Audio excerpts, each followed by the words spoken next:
Let's start out with Syria. It's been big headlines all week since President Trump authorized that strike on that air base there. What's coming next, and what also would be Rex Tillerson's message as he goes to Moscow today? Well, I think the president made the right call in striking the airfield in Syria.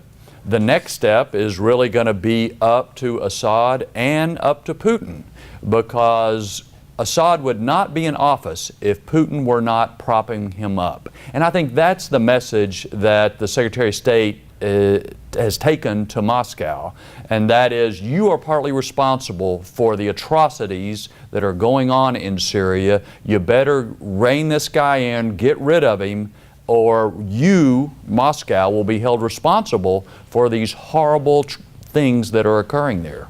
Do you see any further escalation, whether that possibly be President Trump going to Congress and asking for ground troops to be deployed, or are we just going to wait and see where things go for now? Well, I do not think that ground troops make sense, and I do not expect the president to ask for them. You know, Syria has gotten into such a mess that there are no simple military solutions to fix all of those problems. We have to keep our eye on the ball, which is ISIS, that is still there, poses a threat to us, and that's the focus of our military assistance efforts. But at the same time, we and the rest of the world cannot just stand idly by and watch innocent children be gassed. And so I think enhanced sanctions against Moscow and some other steps, not only just us, but with our European allies, can help make a difference. And let's pivot from Syria now to North Korea. What is the difference in dealing with Russia and Syria as opposed to dealing with Kim Jong-un and North Korea? Well, actually, there's some similarities, because China can make the biggest difference for North Korea. Virtually all of North Korea's exports, and thus virtually all of its income, come from China, primarily coal that is sent to China. So China has a huge influence over North Korea. I think it's important for us to send more military capability to that region. This weekend, the president is sending an additional aircraft carrier there. We are pushing for more missile defense in that region to give China the message that we are going to increase our military presence in your backyard if you don't rein this guy in. And hopefully the president conveyed that very clearly to President Xi last week in Florida. And what happens if China doesn't try to rein North Korea in as much as the president or the United States would like? What are the next steps? Are we going to send more units over there to send an even bigger message, or where do we go from here? Well, we may. I think two things are really important. One is to coordinate very closely with our allies in South Korea and Japan. And remember, South Korea is in this political turmoil. Their president was removed. They're going to elect a new one soon. So we need to make sure that North Korea does not see any openings during this political challenging time. But secondly, we do need more military capability, especially missile defense. If we convey to North Korea that you may send up a missile, but we'll shoot it down, I think that will be a very important message to send. And whether we're talking about North Korea or Russia or Syria, how much of the current situation we're dealing with in those three nations goes back to how these countries might have been dealt with in the past, whether we're talking about previously under President Obama or President Bush, all the way on back? Well, I think one of the most important decisions President Obama made was to draw a red line in Syria and then not enforce it. The message, not only to Syria but to the rest of the world, is you don't have to take seriously what the United States says. And so you have seen Russia, China, Iran, North Korea, Assad in Syria, all pushing out, testing the limits, trying to see what they could get away with. So one of the reasons the missile strike last week was so important is it sends a message to all those people that we're just not going to sit back and take it anymore. We're going to stand up for our interests. Now, there'll be more testing to come, but it's a new approach than we saw during the Obama administration, and it's very welcomed. Let's shift from international to back here at home, here in Texoma. How optimistic are you that more funding will be able to go to the military, and specifically our military bases here in Texoma, like Shepherd Air Force Base? Well, we've got to rebuild and repair our military. And in a couple weeks, Congress will have a key decision about funding for the rest of this fiscal year, as well as acting on the supplemental, the added spending request that President Trump has put forward.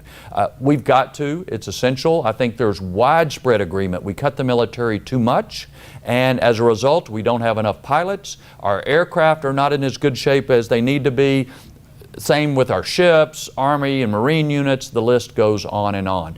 It will make a difference to us. We need to produce more pilots. We need to produce more aircraft maintainers, because there's about a 3,000 to 4,000 shortage in the Air Force of the people who keep those airplanes flying. So there's more work ahead at Shepherd.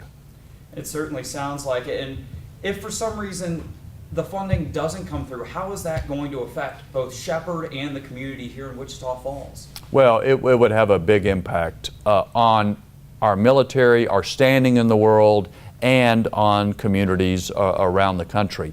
I had a hearing in the Armed Services Committee last week with each of the service chiefs, and each of them said this summer all training will have to stop if we don't have a decent budget for defense. So clearly we cannot go down that road. We've got to avoid it, and we've got to start to turn around the status of the military, its repair, and the manning that have been cut too much in the Obama years.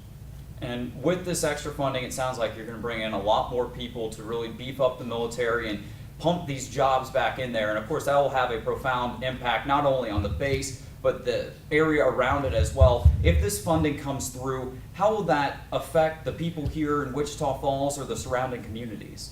Well, there'll be more work going on at Shepherd, and obviously that will be beneficial to our area. But it's important for people to understand that you can't turn it around overnight. The testimony last week was it takes 10 years of training to develop an experienced fighter pilot that can go against the high-end threats like Russia, China. So you're not going to just see a switch flipped and then all of a sudden, you know, there's a huge difference. It's going to be more gradual. But the key is you got to get going in the right direction. We've been going in the wrong direction for too long. Let's move from military now to healthcare. With all the craziness over the healthcare bill trying to make its way through the House, how will healthcare reform look if there is a second attempt, and when might that push be? Well, I think there are continuing to be negotiations, and hopefully in the next few weeks we will bring the bill up to a vote. It's not going to be drastically different, but there are still some tweaks that are being made. For example, last Thursday there was a new section to create a national high-risk pool for the people with pre-existing conditions. It already had a state high-risk pool, but this is like another level of insurance at the national level that will help reduce premiums for everyone. So there's some tweaks going on.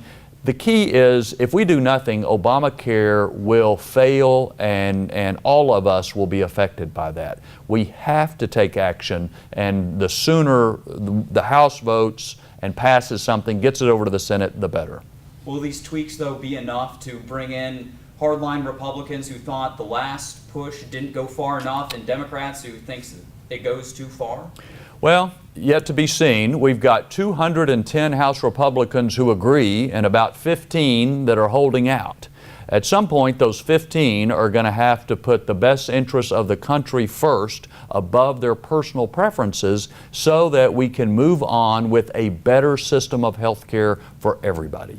And healthcare has been a very hotly debated topic all across the country. A lot of representatives have been holding these town halls, and they've been packed and they've had a lot more flair for the dramatic recently than any town halls I can remember throughout my entire life.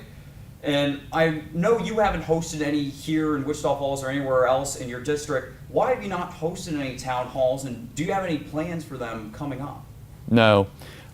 It became clear to me a few years ago, the people who really want you to have a town hall meeting want it for their political agenda, not for the good of the population. So it is fine with me if they have their own events, but I don't think it's my responsibility to hold their events for them. And you know, there's lots of people with different agendas and they want to push their political view.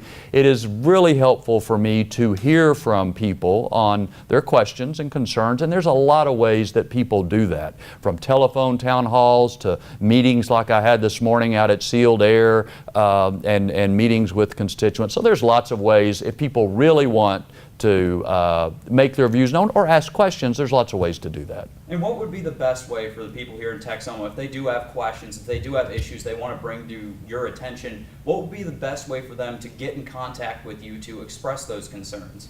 Call, email. Some people write old-fashioned letters and put a stamp on it. I see every one of those that come into the office and give a response back. So many ways to communicate, especially these days with the internet. And I'm always grateful when people take the time to do that seriously and express, you know, whatever their thoughts are. And with these town halls, with all of the hubbub surrounding them, seemingly with people shouting and lots of protests, etc., have you seen anything like this during your political career where these town halls have been so intense and so hotly debated? Yeah, there was something kind of like this back in some of the Tea Party days. Again, you have groups with their own political agenda that want to come and make a spectacle so that you guys in the media will come cover their agenda. So one of the problems with that is it drives other people away. And so that's a lot of the reason I decided several years ago that these traditional town halls had probably outlived their usefulness, because a lot of normal folks who might want to come are getting pushed out by the folks with shouting and signs and so forth. Is there anything else I haven't touched on yet, whether we're talking a local issue, national issue, international issue, that you'd like to bring up and discuss? That Well, the one other thing that really applies to our area is the BLM decision last week. The Bureau of Land Management acknowledged that they had been making a mistake and backed away from any further surveys and any further action on the Red River.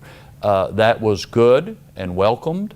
That's basically what we've been saying all along, but it's still important that Senator Cornyn and I pursue a legislative remedy to have once and for all that line decided so that everybody knows where it is. That bill already passed the House. Senator Cornyn's pushing it in the Senate. We're still not going to let up on the BLM issue, even though they acknowledged last week that they'd messed up. And when do you think we can expect that bill to come to a vote in the Senate or possibly reach a resolution here in this BLM issue? I can't predict. Obviously, the Senate has really been focused on the Supreme Court confirmation that has occupied a lot of their time.